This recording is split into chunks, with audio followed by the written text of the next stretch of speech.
yima ntigire ikikuramo n'ubundi nti hahandi kuko baca umugani muri Bibiliya ntabwo ari Ikinyarwanda ngo umupfapfa nubwo wamusekuza umuhini nta kintu wavanamo nta fu uzabona ariko umukiranutsi umusekuye ukayungurura havamo ifu n'umutsima yambika uburabyo bwo mu gasozi butoha mu gitondo nimugoroba ukabuhunguka ibyo ntuzize naryo bivuga iki rero ikintu cyo gusaba ifunguro ry'uwo munsi ntiriboneke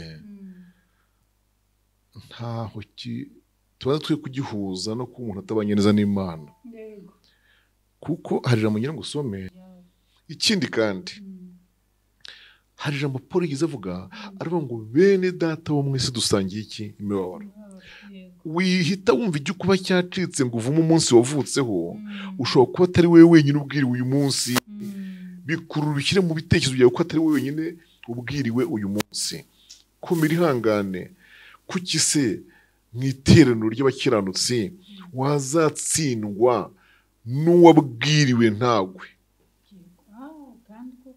kandi ukazabonekamo Yesu arimo bimushimira gushimira ko wihanganye urya munsi niyo akurikiyeho none ugasanga nibyo Paul avuga ngo bamwe bazatsindwa mu iteraniro ry'abakiranutsi kandi ntazi impamvu kandi bihari byose hari n'uryamye ku gitanda kwa muganga urimo kurira muri sonde yego ari sonde basunikiramo utuntu hanyuma undi arimo kwitotoma ngo yanyoye igikoma gusa ngo yego abantu babeho mu buzima bwo gushima kunyurwa rwose pe iyo ubonye igaburo ry'uwo munsi yaba ari igikoma yaba ari umwumbati shimira Imana erega burya usibye no kubona ibyo kurya by'uyu munsi natwe ubwacu turaba uyu munsi gusa yego cyane inshuti zacu inshuti za Mumuriza GB Ministries amahoro y'Imana kuri twese aho muherereye hirya no hino n'imiryango yanyu n'abanyu inshuti n'abavandimwe turabasuhuje mu izina rya Yesu ngo amahoro y'Imana akomeze kuganza muri mwebwe natwe rero turi amahoro murabibona ko Imana yatwongereho undi munsi kugira ngo tuyikorere dukore ibyo tutakoze igihe cyatambutse kandi duharanire kugera ku nshingano zacu rero uyu munsi nanone ni umunsi w'Uwiteka yaduhaye ngo tuwunezererwemo turi kumwe n'umushumba mukunda cyane uyu munsi tugiye kongera kuganira kenshi tunasubiza ibibazo muba mwatubajije hanyuma dukomeze n'ibindi Imana yadushyize ku mutima reka rero tubanze dusenge Imana kuko niyo tubanza kwiragiza imbere y'ibindi byose data mwiza turagushimiye imitima yacu iguwe neza kumva ko tugiye kuganira ku ijambo ryawe ry'inkomezi rikomeza imitima yacu muri uru rugendo muri ubu buzima turiho kugira ngo tubeho kandi dusobanukiwe ukuri nyako mwami uyu mushumba washyize ku mutima uyu muhamagaro mwami wo guhumuriza no gukomeza abantu muri uru rugendo umugisha umuvugishe amagambo aturuka mu kanwa ke mwami tuzi neza ko ajya yubaka imitima yacu reka n'uyu munsi rero umuganirize kugira ngo natwe mwami dufashwe turagushimiye mwami uduhana umugisha n'abera aho bari hirya no hino bagiye gukurikira kandi bafite umutima n'umuhati wo gusobanukirwa ukuri kw'ijambo ryawe urakoze Mana n'abanwira umugisha udufasha uko bukeye ko bwije twese mwami iri jambo reka ritugwe neza duhinduke rwose turagushimiye ko mushe gusenga kwacu ni mu izina rya Yesu amen amen mushumba tubahaye ikaze amen amen ubushize mushumba twaraganiriye kandi Imana yo mu ijuru ibaha umugisha guhora mwumva mufite inyota yo kuza guhumuriza no gutanga ihumure no gucyaha no kwerekana inzira dukwiriye kunyuramo Imana ibaha umugisha cyane kandi ikomeze kumva gusenga kwanyu amen amen ubushize rero mushumba mwatuganiriye ku ijambo ryo gusenga ryo gusaba Imana igaburo ry'uwo munsi ibyejo kuko ejo ntabwo ari ahacu turasaba ngo Mana uyu munsi urawuduhaye burakeye uduhe ibidukwiriye ibyo tugeneye tubibone umwanzi ntagire icyo aturiganyaho hanyuma ejo tukongera gutyo hanyuma umuntu umwe arabaza ngo se noneho iyo usabye igaburo ry'uwo munsi noneho nuribone ngo bigenda bite hari igihe usaba ugasaba noneho ndamubaza nese burya koko bwarinda bwira iryo gaburo utaribonye birashoboka bitewe n'impamvu zitandukanye ariko mu by'ukuri imibanire yawe n'Imana ibimeze gute. Hanyuma rero avuga ngo nzabikubaza. Ese iyo umuntu asenze agasaba igaburo ry'uwo munsi ntaribone imushu bigenda bite Karame?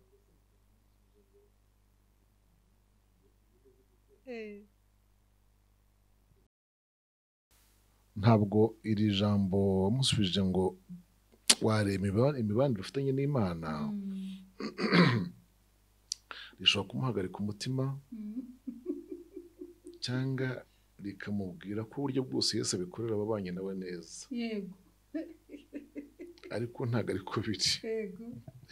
Buriya tugiye kwiga ibintu bikomeye muri iri jambo. Waba wibuka ijambo riri muri Bibiliya rivuga ngo ivubira ababi n'abeza imvura, iryo ni rimwe.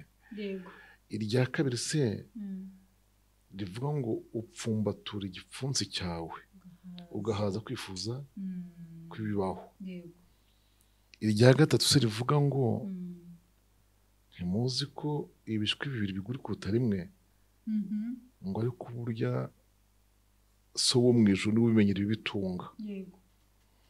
Irindi se rivuga ngo yambika uburabyo bwo mu gasozi butoha mu gitondo nimugoroba bukabuhunguka.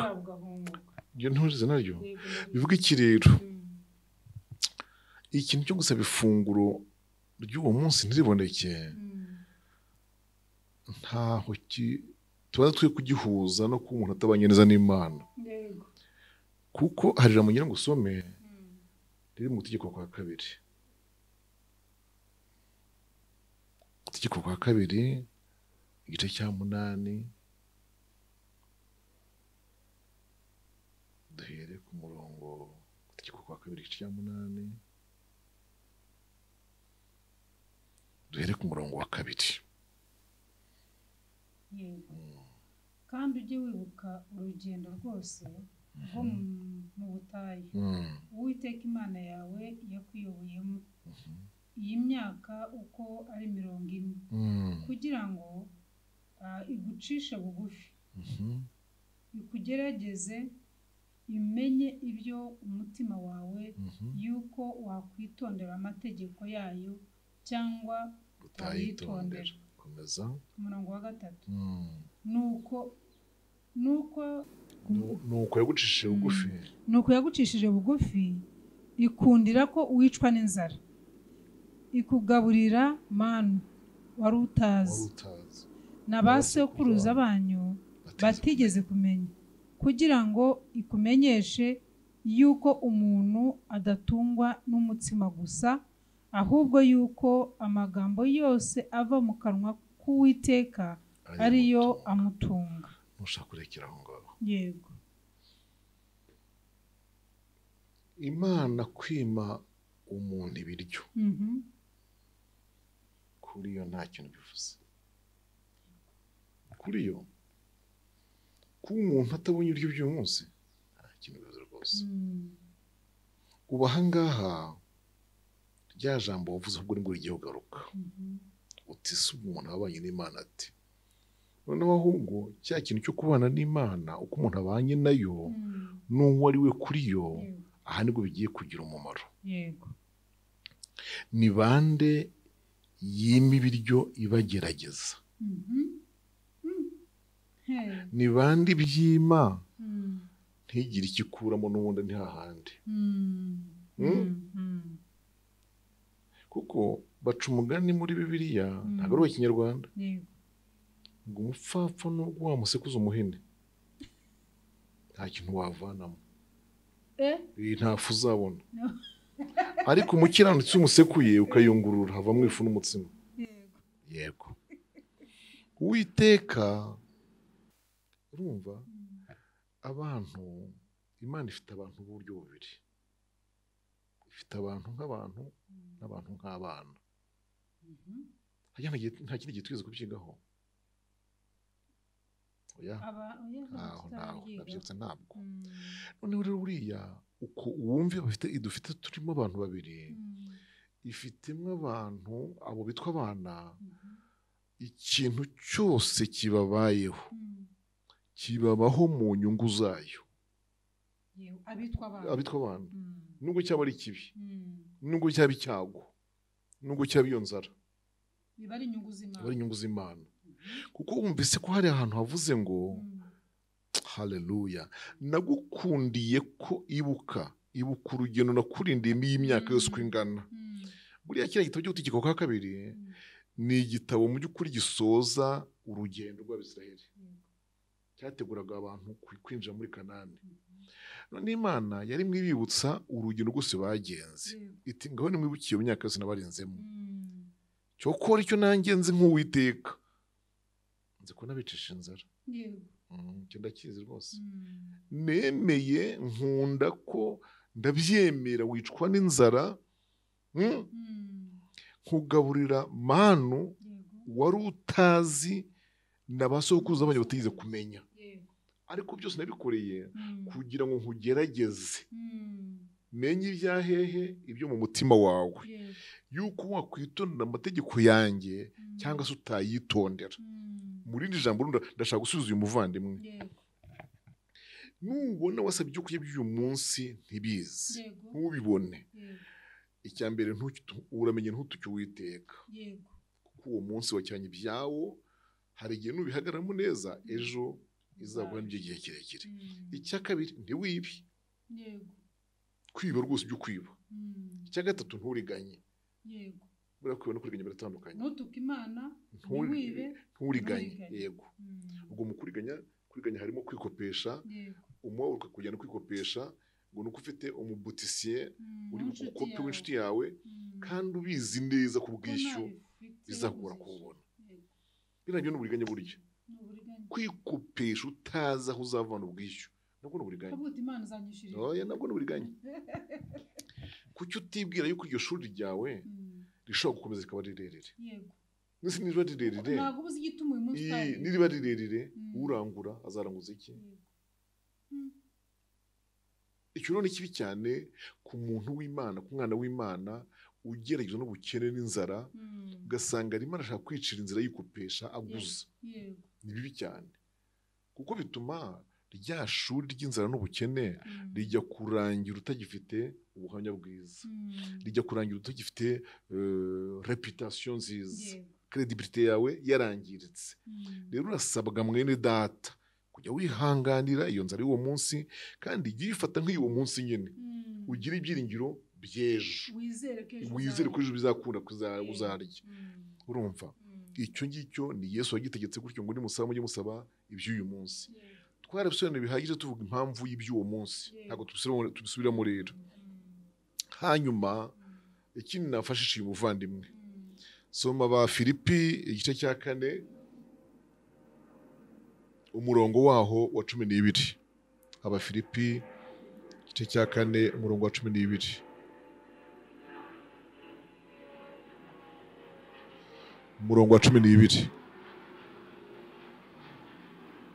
aravuga ngo izi gucishwa bugufi, yego, izi no kugira ibisaga, naho naba ndi hose, nuko naba ndi kose, nigishijwe uburyo bwo kwihanganira byose, ari uguhaga, ari ugusonza, ari ukugira ibisaga cyangwa gukena.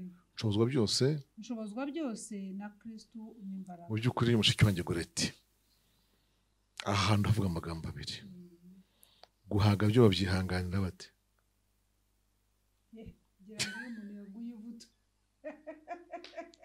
Iyo umuntu wenda afite Pawulo aragira ati nigishijwe byose. Haleluya. Amen. Nzi gucishwa bugufi, nzi no kugira ibisaga, aho naba ndi hose nuko naba ndi kose. Ati ubu mundebaha, nzi kwihanganira byose, nzi kwihanganira guhaga, nzi no kwihanganira gusonza. Okay, icyo guhaga tubyihorere, twivugire kwihanganira gusonza rero. Mwene data yigishwa bimenye, wenda ntahita agera ku rugero rwa Pawulo cyangwa urwanjye, ariko yigishwe kumenya kubaho mu buzima bushonje, bizatuma amenya no kubaho mu buzima buhaze.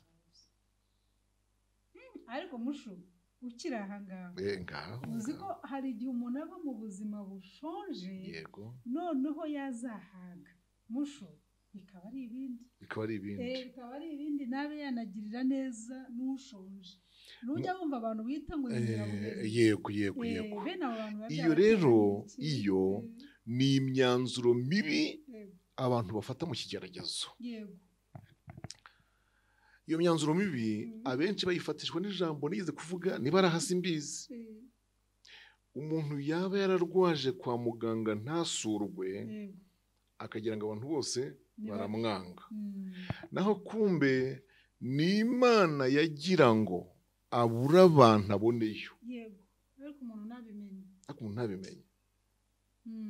Urugero jambo kubura abantu ukabona Imana, hari igihe Imana mu by'ukuri ihagarika abantu ngo uyishake, banze uyishakeyo, kuko yarakugenzuye ikubonamo ko ibyiringiro byawe n'imbaraga zawe bishingiye ku bantu bawe, ku nshuti, ku rungano, ku bakorege. Reka nkwereke abo ndafunga bose mbahagarike kugeza ubwo ugira ati anshake yubura amaso andebe. Imana ishimwe cyane. Ayo magambo arahari muri Bibiliya ngo ibyiringiro byanyu ntibikabe ku bantu. Ubikoza akiringira umuntu, ubwo ibyiringiro bye birameze ngo nk'urutaganga rwo kubakara mu nguni, bakaza batunganya isuku, bakora isuku ajyana ngo kandi biramera nk'igiti cy'inkokori cyo mu butayu. Yego icyo giti kizuma kikugira urubuto, ngo ariko umuntu wiringiye Uwiteka we ameze gukena gutya bakamuvuga. Umuntu wanzwe urwango rufatika, turi kibimbi byo gukeka ngo abantu ngo batansuye baranyanga. Umuntu wanzwe bifatika akangwa rwose. Urebye ukuntu urwango rubabaza, bavuga uti nawe azanga abantu, ariko ijambo ry'Imana ntiribyemera. Hajwe nubwo wanzwe wowe uzakunde, ntukitura umuntu inabi yakugiriye. Kandi cyane cyo kwitura umuntu ari igihe utitura direct ngo witure uwakwanze, ukabyitura abamukomokaho cyangwa byakwanga ukanabyitura abantu bose rusange. Umuntu wigeze kugeragezwa, arageragezwa arababazwa cyane, aratangira ati Mana njya mu itorero nagenze ko ngiye kuruhuka, nkabona abavandimwe, numvaga ngiye nabize nk'umuntu usanze abamarayika nk'abantu, no nkaruhuka nkabona inshuti mbese. Ariko ngezemo mbonye ukuntu banyiciye ubukwe, mbonye ukuntu bamvuze, mbonye igihe kiragera na bwa bukwe buraba, kandi bubera aho ngaho. Ndeba ukuntu bamwe batabutashye, ndeba ukuntu mbyaye nta muntu wangereye mu rugo, ndeba none umuntu afashe icyemezo. Icyemezo yafashe, nzajya njya ku rusengero nterane. Uwo yabaye ndetse kubiho, nzajya ku rusengero nterane, yewe nture n'ituro ryanjye nimba rifite, ariko sinzajya ndindira amatangazo, nsohoke, kuko sinshaka umuntu uzaza kundabagiraho ngo arandamutse. agenda imbere y'uko basohoka. Ubwo ntabonye muri bya byago byanjye, sinshaka no kumubona ampobera. Hoyo mwene data Yesu ashimwe. Ibyo rero mu by'ukuri ubwo ni ubuzima bw'ibikomere. Iki kiganiro cyaje muri Mpumuriza nyirizina, cyajemo rwose. Ni ubuzima bw'ibikomere, terana uramutse abantu, kuko ntabwo abantu bose babaye babi. Hari ababonye babaye babi, ariko humura bose ntibabaye babi. Hari igihe uzanahoberana n'umunyamugisha Imana yazanye aho ngaho uwo munsi. Kuki wakumva ko abantu bose babaye babi? Ndabahumurije mu izina rya Yesu. Rero Pawulo kubavugira ijambo ati njye nzi kwihanganira byose, gusonza no guhaha, nzi gukena, nzi kugira nzi gucishwa bugufi, nzi no kubahwa, byose mbishobozwa na Kristo umpa imbaraga. Nusaba ifunguro ry'uyu munsi ntirizi, bisubiremo, komera ihangane, wizere iby'ejo, kuko umunsi wose ucyana ibyawo. Ikindi kandi hari ijambo Paul yize avuga, aravuga ngo bene data bo mwese dusangiye iki? Imibabaro. wihita wumva icyo kuba cyacitse ngo uvume umunsi wavutseho. Ushobora kuba atari wowe wenyine ubwiriwe uyu munsi, bikurura bishyire mu bitekerezo byawe ko atari wowe wenyine ubwiriwe uyu munsi. Komera ihangane. Kuki se mu iteraniro ry'abakiranutsi wazatsindwa n'uwabwiriwe ntagwe kandi ukazabonekamo? Yesu arimo bimushimira, gushimira ko wihanganye, urya munsi niyo akurikiyeho. None ugasanga nibyo Paul avuga ngo bamwe bazatsindwa mu iteraniro ry'abakiranutsi. Sigaho utazatsindwa mu rubanza rw'abakiranutsi, imanza zirimo ziba, ugasanga ubajwe ko wananiwe ibyo abandi bashoboye. Mbabarira mbafashishe umurongo uba muri Bibiliya muri Yeremiya igice cya 12, igice cya 12 cyo muri Yeremiya, harimo rwose umurongo nshaka kuri 5, igice cya 12 umurongo wa 5 ahubwo. Yeremiya 12 umurongo wa 5 turebe. Igice cya 12 umurongo wa 5 tumvuga havuga, haravuga ngo niba warasiganywe n'abagenza amaguru bakagusiga unaniwe, wabasha ute gusiganwa n'amafarashi? Kandi naho umerewe neza mu gihugu cy'amahoro, Yorodani niyuzura uzagenda. Urakoze cyane. Iri jambo ngo niba warasiganwe n'abagenza amaguru bakagusiga unaniwe, amafarashi naza uzakurikira. Iryo jambo ryitwa gusiganwa n'abagenza amaguru nawe ariyo ugenza bakagusiga unaniwe, risobanura kunanirwa kunesha aho abanyamubiri nkawe banesheje. Burya nicyo risobanura. Amen. Abaduteze amatwi harimo abantu bahuye n'ikibazo cy'ubukene n'inzara n'ubu bakigihagazemo.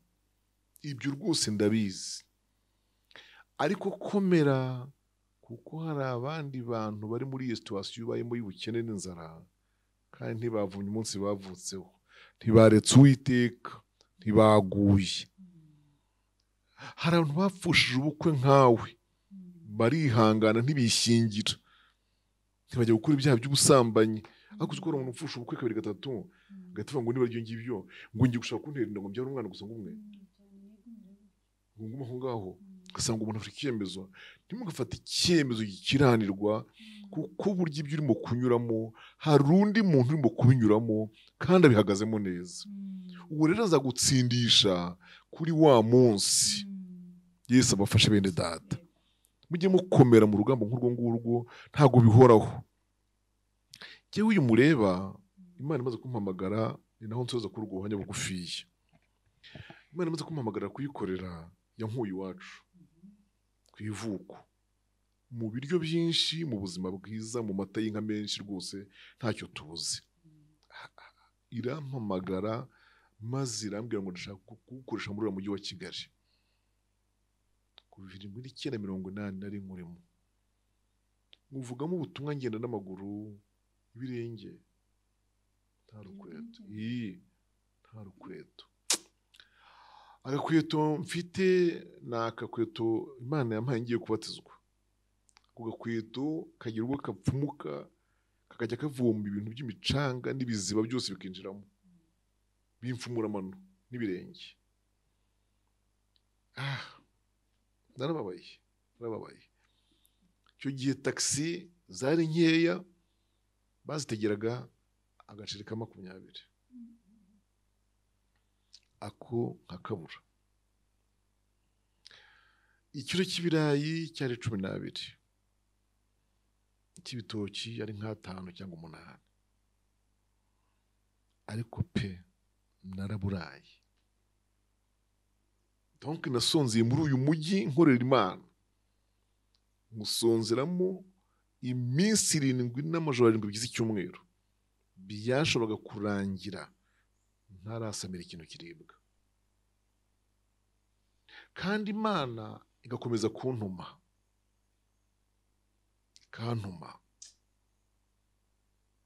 Imana yampaye umwuka wera muri 1982 kwezi kwa 4, kandi umwuka uzana n'impano y'ubuhanuzi. icyo gihe. Ubuhanuzi rero bwaruhanuzi nk'ubu nyine bwamubona Imana iravuze iti cyangwa kubwirwa iby'abantu. Nimubona mpugura abahanuzi ubona uko nyumaranye igihe, nzi imikorere yayo, nzi uko ikoreshwa, nzi igihe cyo kuvuga n'icyo guceceka. Bavandimwe bene data, narashonje ndakena, taxi irazamuka igera kuri 50, nabwo ntarabasha kuyitega, igera ku 100, wapi, kubona ikiro kifa ari ikibazo. Nagira ngo mpaguruke uyu murimo ngurike nsubire iwacu, muri bya biryo, mu mata, mu bitoki, mu myumbati. Imana ikanyiyama, ambwira iti ndakwica, komeza igenda nkorera. Ariko Imana, none Imana ikambwira ngo kandi mukozi wanjye, ngo umenye ko ibi bintu urimo wanga ubwabyo kuri wowe n'ubuntu nakugiriye, nta kiguzi. Ngo kandi ngo ibi bintu ngo ubiretse ukabivamo gatoya ukabitera ishoti ukabyanga, ngo ndi Imana ishobora kweza umuntu bunonaha. Umva ijambo yambwira rikomeye, nkamuvana mu bajura bariho ubu no mu basinzi bariho ubu, mu birara, nkamweza nkamutunganya, maze nkamushyiramo ibintu nagushyizemo kandi yankorera. cyane. Ngo kandi ntiwibwire ko ari ibyawe nakwambara nkamushyiramo. Oya, ngo muri wanjye ntabwo kuburirana. Ni ibyanjye namuha bishyashya, namuha ibindi kandi akankorera. Imana ndayumvira, imbwira ijambo rimbwira ngo ubu ndimo ndakugerageza, iri shuri nurangiza nzamaraho inzara iwawe, kandi wemera kunkorera utagize ikindi urebaho. Ikintu cyose kibaho umuntu atunga ashaka muri ubu buzima, nzajya nkiguhera muri uyu murimo. Ayo masezerano yose yarasohoye, yarayasohoje, yaje kumpa urugo, ndatura, ikura inzara iwanjye, turarya turahaga, abana bariga. Ndashima Yesu, ndashima Yesu. Icyamuye umuntu akihangana, n'abandi batwumvise bakihangana. Imana ibaha umugisha. Imana ibaha umugisha cyane. Nakoze cyane. Ni amagambo meza kandi ni amagambo ahumuriza. Kugira ngo twongere tubwire abadukurikira, ashobora kuba harabajije umuntu umwe, ariko hari benshi baba batabajije bitewe n'uko wenda batazi n'aho abariza. Ariko hahandi handitse comment, mujye mwandikamo comment zanyu, cyangwa se mucyo mu gikari kuri iyo telefone, hanyuma mutubaze, tuzajya tubabariza natwe kubaturusha.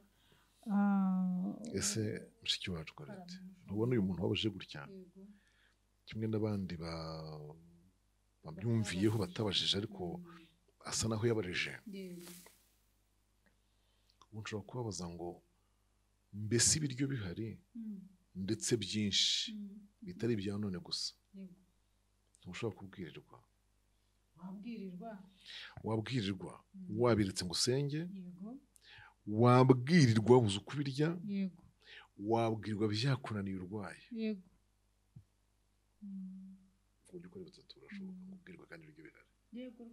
Pawulo yandika mu ngendo ze z'ivugabutumwa, yaranditse ngo nirirwaga ubusa kenshi, nari mu ngendo kenshi. Yego, bivuga ngo mu ngendo za Pawulo yarasonzaga cyane, kandi ibiryo bihari. Rero abantu bamenye ngo nubwo dusaba ibya none niko Yesu yatwigishije, ariko n'igihe biri byinshi rwose biri ari stock, ariko ntubirye. Yego, yego. Ndetse n'abafungura bajye bagira umwanya wo kubishimira Imana. Kuyishimira kwibona ni kimwe, ariko nayishimire kubashije kubirya. Erega hari umuntu wagize ikizibakanwa ukimaranye ukwezi, ikintu cyose wagize ku meza aramukorwa,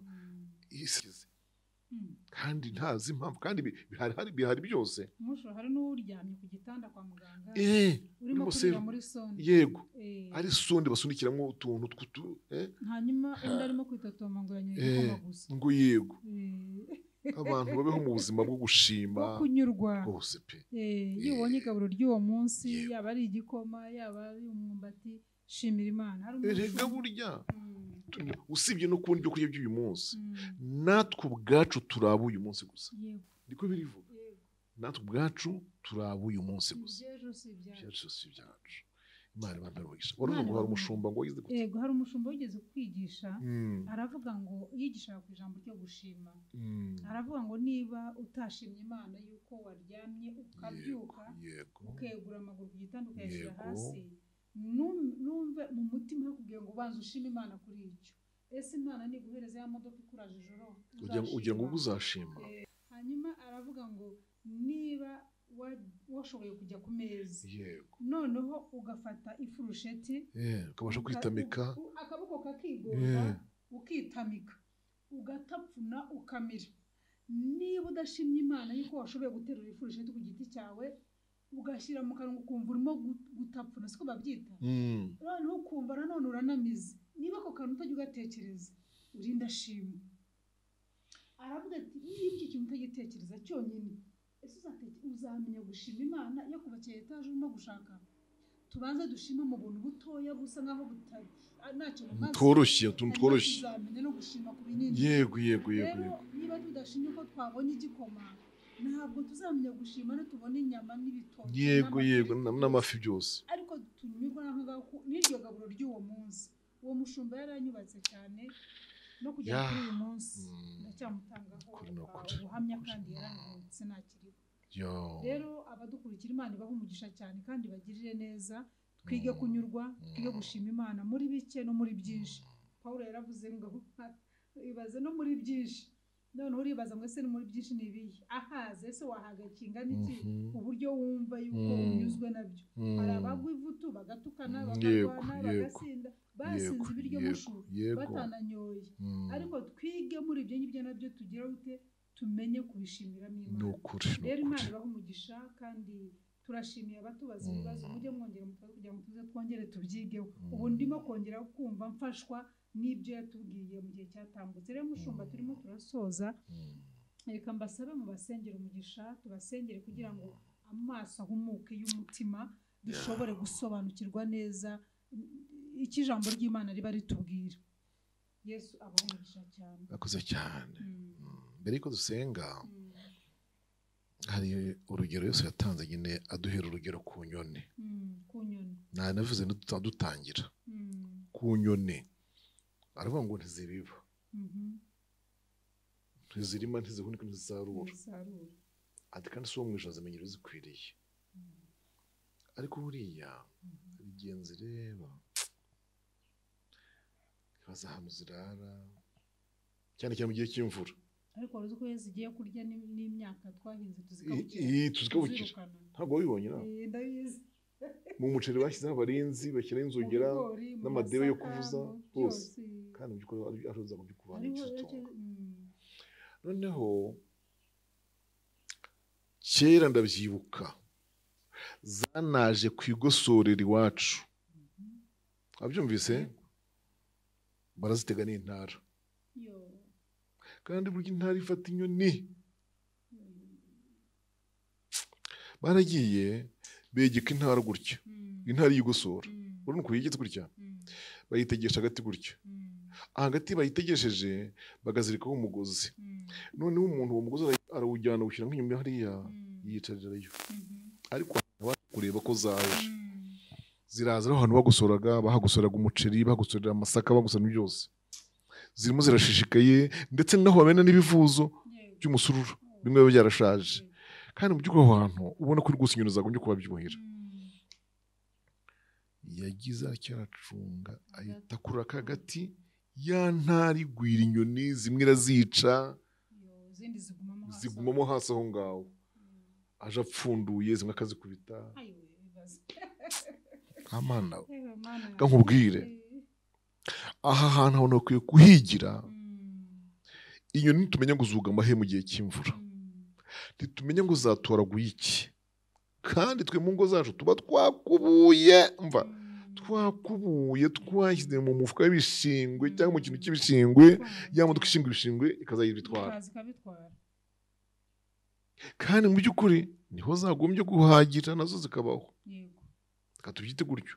Ubwo kandi simvuze yuko gukubura ari bibi cyangwa gukoreshwa ari bibi, ariko umunsi umwe nabibonye ndi iwanjye mu rugo, none akana akuzukuru kanjye kari hafi y'ibiro byanjye, karaza karira irindazi hafi ku muryango w'ibiro byanjye, kandi byari byegereye porotayi, amarembo.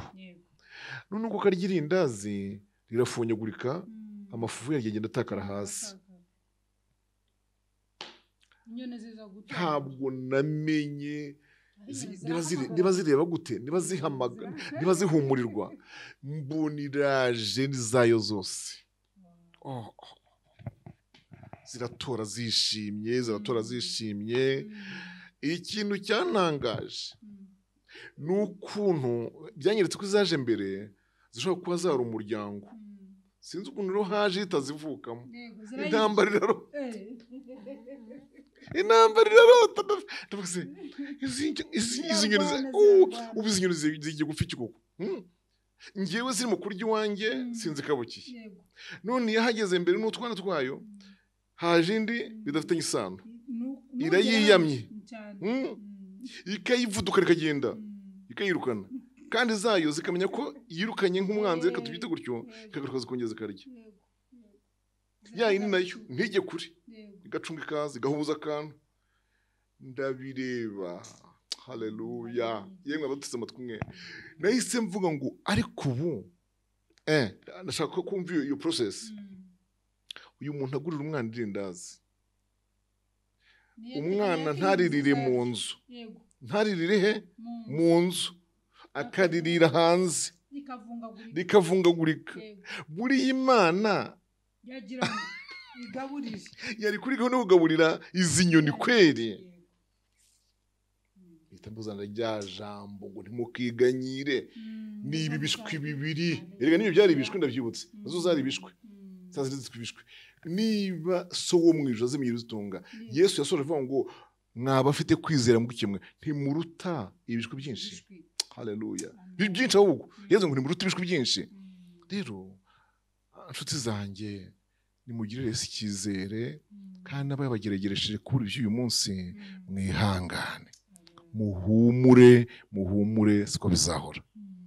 Imana ibambere umugisha. Reka dusenge Imana. Turagushimye Mana yacu, turagushimiye ko waduhaye uyu mwanya, turagushimiye ijambo ryawe tuganirije abera bawe, abana bawe, umukumbi wawe muto ariko wishimira guha ubwami. Ndagushimiye rero, herekeza ijambo ryawe, maze uriho umugisha, imitima yabo iryakire, igubwe neza, ihumurizwe, ikomere, ishikame, ituze, ineshe, mu izina rya Yesu Kristo. Kandi utwigishe gusangira ibyo waduhaye, mu izina rya Yesu. Twarabyize ubushize ko ufite ibimukwiriye bimusagutse, ibyo bisagutse bifasha abandi mu bukene bwabo. Mana utubashishe, kandi abageragezwa ubihanganishe, bageragezwa n'ubukode bw'amazu, bagezwe no guhaha, kuramira ivari z'abana. Umuntu wese ku munzani wo gupimirwaho, muhe kuguma hamwe kugira ngo ibiro bizashyike. Urakoze Data. Umuntu wese ku ishuri yiga, muhe kwicara kurikira umwigisha, kuko umunsi umwe ishuri rizarangira. Ndagushimiye, urakoze ngo abafashe bagirenze muri byose, mu izina rya Kristo Yesu umwami wacu. Amen, amen.